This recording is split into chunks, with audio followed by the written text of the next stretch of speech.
আসসালামু আলাইকুম। Welcome to my channel. আপনারা তো কত রকমভাবে বেগুনি ভেজে খেয়েছেন। কখনো কি চিনি দিয়ে ভেজে খেয়েছেন? যদি ভেজে না খেয়ে থাকেন আমার ভিডিওটি দেখে আপনারা বাসায় ট্রাই করবেন। ফার্স্টে আমি বেগুনিগুলো লবণ আর চিনি দিয়ে মাখিয়ে রেখেছিলাম। এরপর বেসনটা গুলিয়ে নিয়েছি। একটি কড়াই বসিয়ে দিয়েছি, কড়াইতে পরিমাণ মতন সাদা তেল দিয়ে দিলাম। এরপর আমি বেগুনিগুলো বেসনে চুপ দিয়ে তেলে ছেড়ে দিলাম। দেখতেই পাচ্ছেন আমার বেগুনিগুলো কত ফুলে উঠছে। এই বেগুনি ভাজাটা খেতে খুবই মজা লাগে। এই বেগুনি ভাজাটা শিখেছি আমার শাশুড়ির কাছ থেকে। তাকে দেখতাম চিনি দিয়ে মাখিয়ে রাখতো, তারপর বেসনে চুপ দিয়ে ভাজতো।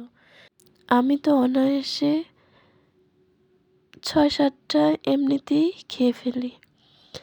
এরপর বাকি যে বেগুনিগুলো ছিল আমি ভেজে নিলাম। ভাজা হয়ে গেলে দেখতেই পাচ্ছেন উঠিয়ে নিলাম। কতটা সুন্দর হয়েছে, খেতেও দারুণ হয়েছে। আল্লাহ হাফেজ।